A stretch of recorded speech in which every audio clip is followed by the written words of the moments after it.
Hello friends, how are you all? I'm Vali and today I'm going to discuss education, previous questions in the subject of education, July 2018.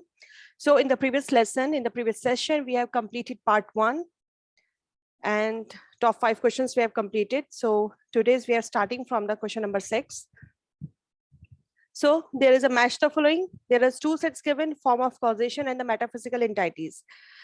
तो आपको बताना है कि according to किसके according पूछा गया, सांख्य philosophy के अकॉर्डिंग आपको बताना है कि मेटाफिजिकल एंटाइटीज के साथ कौन सा मैच आपका करेगा। पहले आपको पता होना चाहिए कि सांख्य फिलॉसफी में किन किन चीजों के बारे में बात की गई है, किस तरह की फिलॉसफी है हमारी, तो आपके लिए इस चीज को मैच आउट करना बहुत इजी हो जाएगा।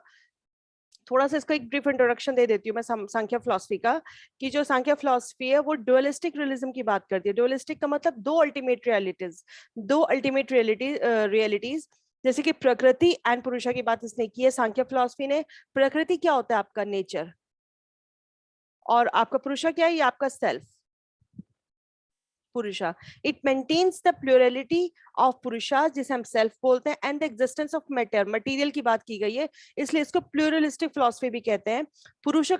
पुरुषा क्या कॉज करता है? पुरुषा का ना तो कोई कॉज है ना ही कोई इफेक्ट है। इसका बहुत इंपॉर्टेंट पॉइंट है, इसी से हमें मैच द फॉलोइंग इजी हो जाता है। जो हमारा पुरुषा है उसका ना तो कोई कॉज है ना ही कोई उसका इफेक्ट है। It is realism because they view that both matter and the spirit are equally real. क्योंकि सांख्य फिलॉसफी में मटेरियलिस्टिक की बात की गई है, सेल्फ की बात की गई है, और जो सांख्य फिलॉसफी है वो किस चीज को एक्सप्रेस करती है?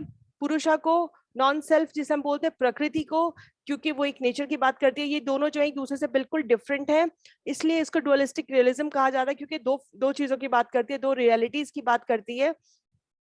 ये डिफरेंट है एक दूसरे से। जैसे कि सब्जेक्ट जो होता है वो कभी भी ऑब्जेक्ट नहीं हो सकता, उसी तरह से ऑब्जेक्ट जो है वो कभी भी सब्जेक्ट नहीं हो सकता। किन किन गुणास की, किन किन क्वालिटीज की बात की गई है प्रकृति में? प्रकृति का मीन्स होता है आपका नेचर, सोर्स। प्रकृति का प्रिंसिपल क्या है? मटेरियलिस्टिक होती है। सांख्य फिलॉसफी 3 गुणास ऑफ प्रकृति की बात करती है। कौन कौन से 3 गुणास की बात करती है? वो सत्व, राजस एंड द तामस। प्रकृति state of equilibrium end of the 3 गुना, 3 गुणास की बात करती है, वो सत्व, राजस एंड तामस।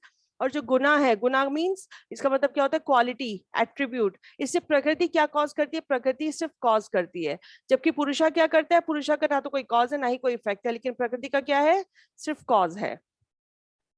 अब ये 3 गुना की बात करती है, जिसे हम बोलते हैं सत्व, जिसे हम बोलते हैं राजस, जिसको हम बोलते हैं तामस। ये बहुत इंपॉर्टेंट है। देखिए सत्व किस चीज के लिए आता है? लाइट के लिए आता है, और ये जनरली व्हाइट कलर को डिनोट करता है।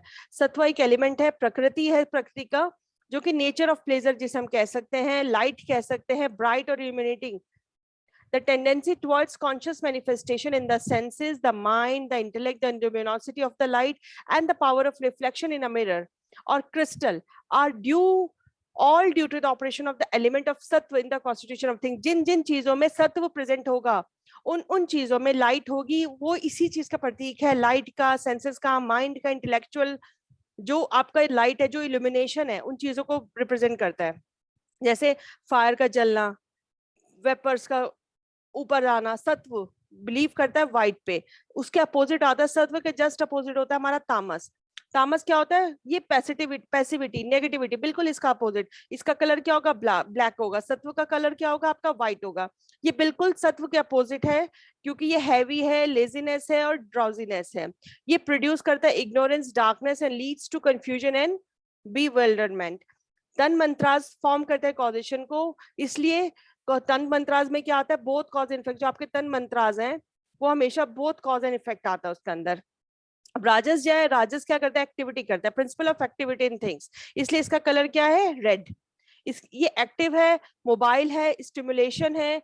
इसका मतलब क्या? ये एक नेचर ऑफ पेन भी आप कह सकते हैं। जैसे कि राजस के टाइम पे क्या होगा? फायर का जलना, हवा का चलना। माइंड कैसा होगा? रेस्टलेस होगा, एक्टिव होगा माइंड आपका, बेचैन होगा, एक्टिव होगा, एक्टिविटी हो रही होगी कहीं ना कहीं, कोई भी चीज रुकी भी नहीं होगी। इसलिए ये इसका एवोल्यूशन दिया गया है, पहले पुरुषा, फिर प्रकृति, महत अहंकार, सत्व महा अहंकार, राजस, तामस। ये मानस है, इंद्रिया जो कॉग्निशन की होती है, इंद्रिया जो एक्शन की होती हैं। ये तन्मंत्राज हैं आपके, ये भूताज हैं आपके। तो इन सब चीजों का ये पूरा साइकिल गिवन है। तो उसके अकॉर्डिंग अगर हम देखते हैं तो बोथ कॉज एंड इफेक्ट किसका आता है? तन्मंत्राज का आता है। सिंपल सा आंसर लग गया आपका। पुरुषा का ना तो कोई इफेक्ट है ना ही कोई कॉज है, प्रकृति सिर्फ कॉज करती है। तो ये तो बहुत क्लियर आपके आंसर्स हो गए। अब बचता है हमारा इफेक्ट का क्या होगा आपका? Sensory and motor organs. तो ये क्वेश्चन बहुत इंपॉर्टेंट है कि इस साल से रिपीट हुआ है, 2018 में भी था, 2020 में भी था, 2019 में भी था ये। The ultimate purpose of Gandhian education क्या होगा हमारा? अल्टीमेट पर्पज गांधीयन एजुकेशन का क्या होगा? गांधी जी किस चीज की बात करते थे? प्रमोशन ऑफ ह्यूमन बींग्स हर तरह से। ये उनकी कुछ राइटिंग्स हैं गांधी जी की जो कि बहुत इंपॉर्टेंट है, इसके रिलेटिवली काफी क्वेश्चन आए हुए हैं। तो गांधी जी का जो अल्टीमेट पर्पस था ये वो यही था कि ह्यूमन बींग्स को अवेयरनेस होनी चाहिए चीजों को लेके, ह्यूमन बींग्स का प्रमोशन होना चाहिए, क्राफ्ट एजुकेशन हो, सब एजुकेशन की बात जो की गई थी उसका जो एक बेसिक था वो यही था, उनका जो पर्पस था कि ह्यूमन बींग्स का प्रमोशन होना चाहिए। दैट मीन्स कि ह्यूमन बींग डेवलप हो according to the time. Shri Aurobindo's का आइडिया क्या था सुपर माइंड को लेकर?